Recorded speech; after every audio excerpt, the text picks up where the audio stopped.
Hello, ഞാൻ രാംദാസ്. എൻ്റെ വീട് കാക്കനാടാണ്.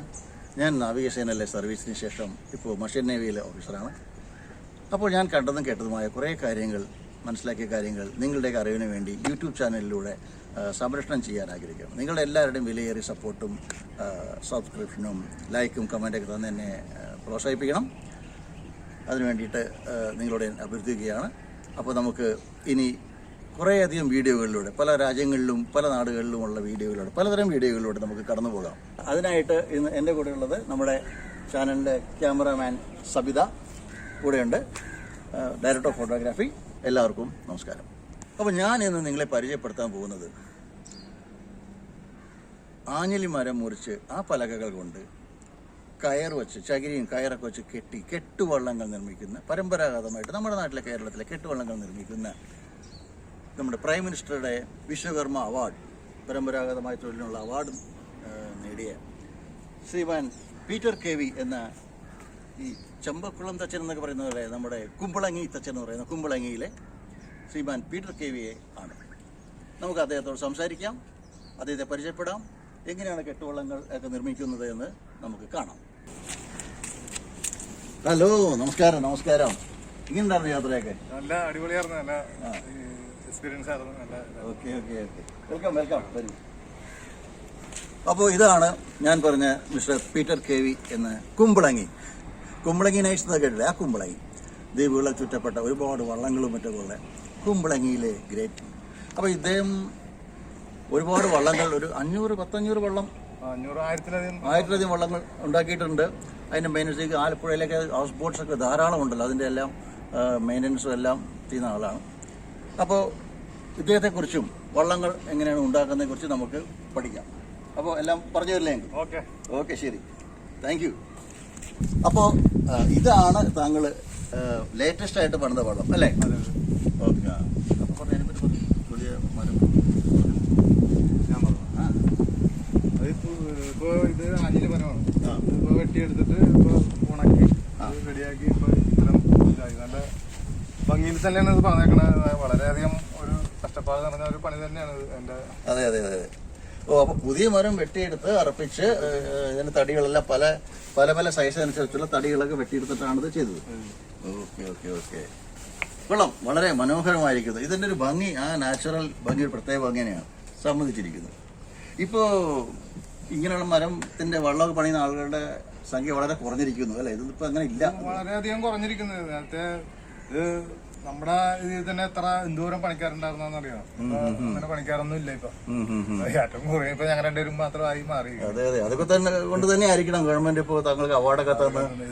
ഇതിന് അത് PM വിശ്വകർമ്മ പദ്ധതി എന്ന് പറഞ്ഞ ഒരു പദ്ധതിയാണ്. അത് ഇതുപോലത്തെ പരമ്പരാഗത തൊഴിലുകള് പരിപോഷിപ്പിക്കാൻ വേണ്ടിയിട്ടുള്ള പ്രവർത്തനമാണ് ഇപ്പൊ കേന്ദ്ര സർക്കാർ ഭാഗമായിട്ട് വരുന്നത്. അത് കഴിഞ്ഞ വർഷമായിരുന്നു കിട്ടിയ അവാർഡ്?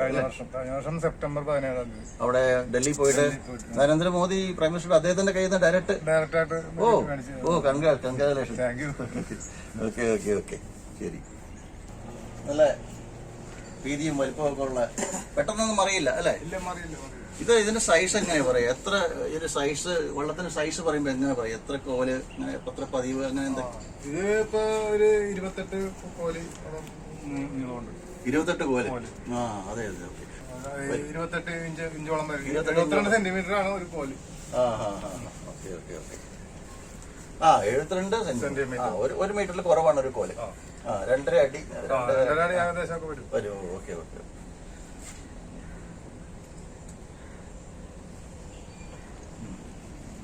അപ്പൊ താങ്കൾ ഇങ്ങനെ ഈ വള്ളം നിർമ്മാണത്തിലേക്ക് കടന്നതിനെ കുറിച്ച് ഒന്ന് അറിയണമെന്നുണ്ട്.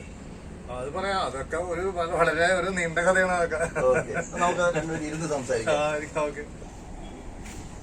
അപ്പോ താങ്കൾ എങ്ങനെയാണ് ഈ വള്ളം നിർമ്മിക്കുന്ന ഇതിലേക്ക് കടന്നു വന്നത്? കടന്നു വന്നതെന്ന് പറഞ്ഞാലേ, എന്റെ ചെറുപ്പത്തില് ഒരു 2ാം ക്ലാസ്സിൽ പഠിക്കുന്ന സമയത്ത് എന്റെ കൈ ഒടിയുണ്ടായി. കൈ ഒടിഞ്ഞതിന് അപ്പൻ പണിയുന്നത് വൈക്കം ഏരിയയിലൊക്കെയാണ് പണിയുന്നത്. അപ്പൊ അവിടെ ഒരു വള്ളം പണിയുന്നത്. എന്റെ അപ്പനും അപ്പന്മാരെ എല്ലാവരും 2 4ാമത്തെ തലമുറയാണ്.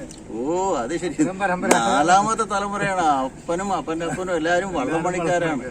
അപ്പോ ആ ജീനുകളിൽ തന്നെ അതുണ്ട് വെള്ളം. ഓക്കെ. അതുകൊണ്ടാണ് ഞാൻ ഇങ്ങനെ 2ാം ക്ലാസ്സിൽ പഠിക്കുമ്പോ എന്റെ കൈ ഒടിഞ്ഞത് കാരണം ഞാൻ അപ്പം പണിയെടുക്കുന്ന മേഖലയില് നല്ല ഈ വൈദ്യന്മാരുണ്ട് അന്നൊക്കെ. അങ്ങനെ എന്നെ കൊണ്ടുപോയി ഇത് കൈയൊക്കെ തിരുമിച്ച് നല്ല ഇതുപോലെ സ്കെയിലൊക്കെ വെച്ച് കെട്ടി റെഡിയാക്കി തന്നു.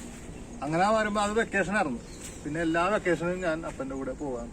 അങ്ങനെയാണ് ഈ വള്ളവുമായിട്ട് ബന്ധം എനിക്ക് വന്നത്. പണിയുടെ ആകാംക്ഷയും അത് പഠിക്കണമെന്നുള്ള ആഗ്രഹവും എല്ലാം വന്നത് അങ്ങനെയാണ് എനിക്ക് വന്നത്. അപ്പൊ കൈ ഒടിഞ്ഞത് നന്നായി. കൈ ഒടിഞ്ഞത് കൊണ്ട് അപ്പന്റെ കൂടെ അപ്പൻ പണിയുന്ന വള്ളത്തിലവിടെ പോയിരുന്ന അന്നൊക്കെ വള്ളം പണിതാൽ അവിടെ തന്നെയാണ് താമസവും വൈപ്പും താമസവും അവിടെ തന്നെയാണ്. ആദ്യമേ ഇപ്പൊ ഒരു വള്ളം പണി മേഖലയിലേക്ക് ഒരു വന്ന ഇപ്പൊ ശിക്ഷപ്പെടുത്തി കൊണ്ടുവരൂല. കൊണ്ടുവന്ന് കഴിയുമ്പോ ആദ്യമേ ചെയ്യണത് ഈ തൊണ്ട് തല്ലിയെടുക്കണം എന്നുള്ളതാണ്. ചൈരിയാക്കണമല്ലോ. തേങ്ങയുടെ തൊണ്ട് അത് ചൈരിയാക്കണം. ചൈരിയാക്കിയിട്ടാണ് ഇതിന്റെ ഉള്ളിൽ വെച്ച് കെട്ടേണ്ടത്. അതാണ് ആദ്യത്തെ പണി. ഒരു കൊച്ചുകുട്ടി എന്ന് പറയുമ്പോ അതാണ് ആദ്യത്തെ പണി വള്ളം പണിയുടെ കെട്ടുവള്ളത്തിന്റെ. പിന്നെ അരി വെക്കണം. അങ്ങനെയൊക്കെ കുറെ അങ്ങനെ ഉണ്ട്. അങ്ങനെയാണ് നമ്മൾ ഈ പണി പഠിക്കുന്നത്. നേരിട്ട് അങ്ങനെ പെട്ടെന്ന് ഇല്ല അങ്ങനെയില്ല. ആദ്യം തേങ്ങയുടെ മടല് തല്ലാൻ പഠിക്കണം. ചകിരി വേറെ തിരിക്കാൻ പഠിക്കണം. പിന്നെ കഞ്ഞി വെക്കാൻ പഠിക്കണം. കയറ് പിരിക്കാൻ പഠിക്കണം. ഇതെല്ലാം നമ്മൾ ചെയ്യണ പ്രായത്തിന്റെ ഒന്നും അല്ല. അത് ഒരാളങ്ങനെ ചെയ്യണം. അല്ലെങ്കിൽ പിന്നെ പണി നിന്ന് പോയി. അത് മെയിൻ ആശാന്റെ മകനായതുകൊണ്ട് പെട്ടെന്ന് പഠിക്കൊന്നുമില്ല. അങ്ങനെയൊന്നും എല്ലാരെയും പോലെ തന്നെയാണ് അപ്പനെ എല്ലാരെയും പഠിപ്പിച്ചാണ്. ഞങ്ങൾക്ക് മക്കൾക്ക് എല്ലാവർക്കും ആക്കും ആശാന്മാരൊന്നും ഇല്ല. എല്ലാ അപ്പന്മാര് തന്നെയാണ് ആശാന്മാർ. ഇപ്പൊ അപ്പന്റെ ചേട്ടന് മക്കളൊക്കെ ഉണ്ട്. അവരെല്ലാരും അപ്പന്മാര് തന്നെയാണ് ആശാന്മാര്. അപ്പന്റെ പേരെന്തായിരുന്നു? വക്കച്ചൻ എന്നാ പറയുന്നത്. വക്കച്ചൻ വൈക്കം ഏരിയയില് ഭയങ്കര പേരാണ്. ഫേമസ് ആണ്. വക്കച്ചൻ മേശരി എന്ന് പറഞ്ഞാൽ അന്നൊക്കെ ഈ ചരൽവാരലൊക്കെ ഉള്ള ഇഷ്ടംപോലെ വള്ളങ്ങളൊക്കെ അല്ലേ? ചരൽവാരല് നിന്ന് പോയപ്പോഴാണ് ഈ വള്ളത്തിന്റെ പണിയൊക്കെ കുറഞ്ഞത്. അല്ലെങ്കിൽ വൈക്കം ഏരിയന്ന് ഞങ്ങൾ പോരാറില്ല. വീട്ടിലേക്ക് പോരാൻ പോലും സമയം കിട്ടിയില്ല. അത്ര പണിയായിരുന്നു. അപ്പൊ ജീവിതം മുഴുവൻ വള്ളം അതിന്റെ കെട്ടുന്ന ശബ്ദം, കൊട്ടുന്ന ശബ്ദം, തറയടിക്കുന്ന ശബ്ദം എല്ലാം ആയിട്ടാണ് ഇപ്പൊ നടക്കുന്നത്. ഇത്രയും വരെ എത്തി. അപ്പൊ അത് വലിയൊരു അനുഗ്രഹമാണ്. ഇപ്പൊ പ്രധാനമന്ത്രിയുടെ കയ്യിൽ നിന്ന് ഇങ്ങനെ ഒരു അവാർഡ് മേടിക്കാൻ പറ്റിയെന്ന്. അത് അന്വേഷണം വന്നത് കൂടുതലും വൈക്കം ഏരിയ നിന്നാണ് ഈ കേന്ദ്ര സർക്കാരിന്റെ അന്വേഷണം പോയത്. അപ്പൊ അവിടെ നിന്നാണ് എന്റെ നമ്പറും കാര്യങ്ങളും എന്റെ ജനുസ് കിട്ടിയത് അവിടെ നിന്നാണ്. അങ്ങനെയാണ് എനിക്ക് അവാർഡിന് കിട്ടിയത്. അപ്പൊ നമുക്ക് അങ്ങനെയാണ് ഇനി ആ വള്ളത്തെ കുറിച്ച് കൂടുതൽ മനസ്സിലാക്കിയെടുക്കുക. അപ്പൊ നിങ്ങൾക്ക് പറഞ്ഞുതരാൻ പറ്റും ഓരോ ഭാഗങ്ങൾ എന്തൊക്കെയാണ്, എങ്ങനെയാണ് ചെയ്യുന്നതൊക്കെ. നമുക്ക് അതൊക്കെ ഒന്ന് പറഞ്ഞാൽ ഈ പ്രേക്ഷകർക്കായിട്ട് കാണിച്ചു കൊടുക്കാം. ഇതാണ് വള്ളം.